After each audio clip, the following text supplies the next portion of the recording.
Anda sedang menyaksikan Breaking News bersama saya, Siska Mawaski. Perdana Menteri Israel Benjamin Netanyahu saat ini tengah dibayangi ancaman penangkapan oleh Pengadilan Kriminal Internasional atau ICC terkait kejahatan di Gaza.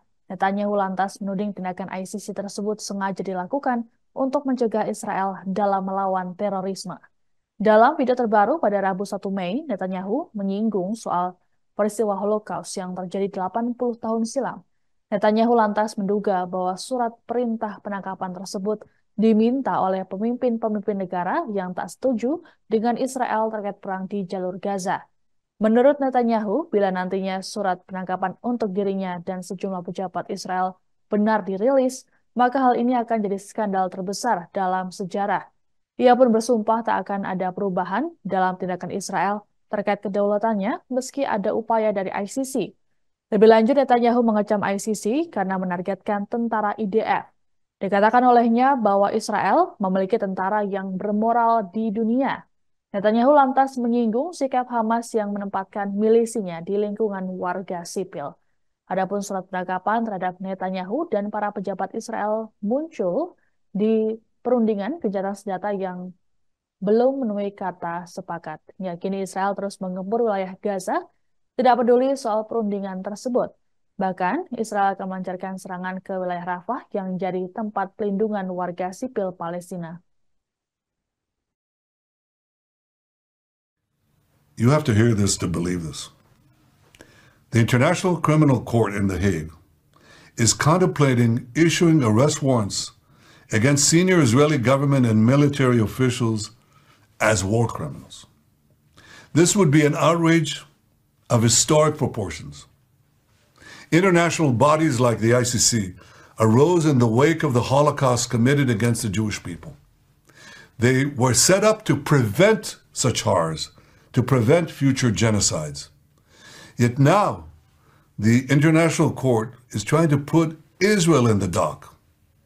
It's trying to put us in the dock as we defend ourselves against genocidal terrorists and regimes, Iran, of course, that openly works to destroy the one and only Jewish state. And in targeting Israel, the ICC would be targeting all democracies because it would be undermining their inherent right to defend themselves against savage terrorism and wanton aggression. Israel expects the leaders of the free world to stand firmly against the ICC outrageous assault on Israel's inherent right of self-defense. We expect them to use all the means at their disposal to stop this dangerous move. 6 months after the terrible Hamas massacre of October 7th, 80 years after the horrors of the Holocaust, the Jewish state calls on decent people everywhere to reject this outrage by the ICC, to stand with Israel as we fight the barbarians of Hamas in Iran and as we work to secure a more peaceful world.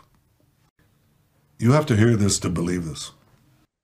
Gelombang protes terhadap Israel kini terus bermunculan di wilayah Eropa dan Amerika Serikat yang menjadi negara-negara sekutu Israel. Bahkan terbaru telah terjadi bentrokan di tenda-tenda massa pro-Palestina di University of California, Los Angeles atau UCLA, Rabu 1 Mei. Para massa tandingan berulang kali melemparkan berbagai benda dan berupaya membongkar barikade di area penuh tenda tersebut. Adapun mulanya dua kelompok demonstran itu melakukan aksi terpisah pada Selasa malam. Namun situasi berubah pada keesokan pagi saat para demonstran tandingan bergerak ke arah pendukung pro-Palestina. Meski polisi berjaga di lokasi tersebut, namun mereka tak segera memisahkan dua kelompok. Situasi pun berubah menjadi tak terkendali dan tidak kondusif. Sebagaimana diketahui, aksi massa pro-Palestina terjadi di sejumlah kampus di Amerika Serikat. Namun beberapa dari mereka justru ditangkap oleh pihak berwenang. Bahkan demonstran di University of North Carolina, Chapel Hill justru mendapat semprotan merica. Peristiwa tersebut terjadi pada Selasa 30 April.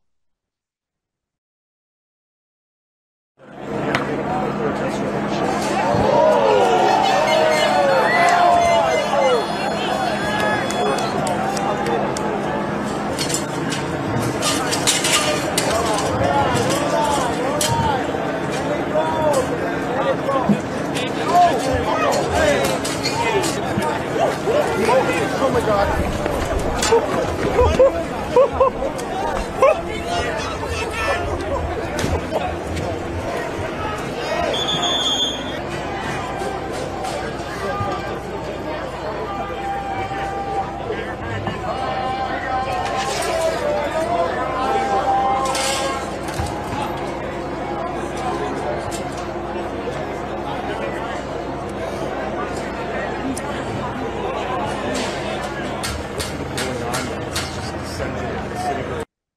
Aksi dukungan untuk Palestina juga terjadi di kampus University Columbia, New York pada Selasa 30 April. Para demonstran bahkan berhasil menduduki gedung kampus. Mengetahui tindakan para mahasiswa, pihak kampus kemudian mengambil sikap dengan meminta bantuan dari kepolisian. Para polisi yang dilengkapi oleh helm dan perisai anti huru-hara kemudian menangkapi para demonstran pro-Palestina. Pihak kampus mengatakan tindakan ini dilakukan guna memulihkan keselamatan dan ketertiban di lingkungan mereka. Tanya itu untuk menjaga kondusivitas, Rektor University Columbia, Minose Shafik, meminta kepolisian untuk berjaga di kampus hingga 17 Mei mendatang. Ini artinya polisi tetap berada di kampus setelah masa ujian dan wisuda. Selain itu, pihak kampus juga melakukan lockdown bagi seluruh orang, kecuali mereka yang tinggal di asrama dan petugas berkepentingan. Adapun langkah dari otoritas Amerika Serikat ini dikecam oleh Sekjen PBB Antonio Guterres. Berbicara di Hamilton, Kanada, pada Selasa 30 April waktu setempat, Guterres mengatakan bahwa pemerintah Amerika Serikat seharusnya memprioritaskan kebebasan berekspresi dan menjamin demonstrasi agar dapat berlangsung damai. Guterres juga mengatakan seharusnya otoritas universitas mengakomodasi dan mengelola dengan baik protes yang terjadi di kampus-kampus di Amerika Serikat.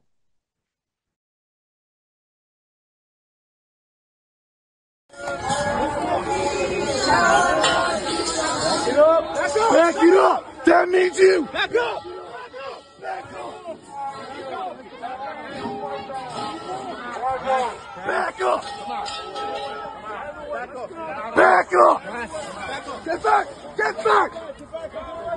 Go get arrested! Get back, go get arrested!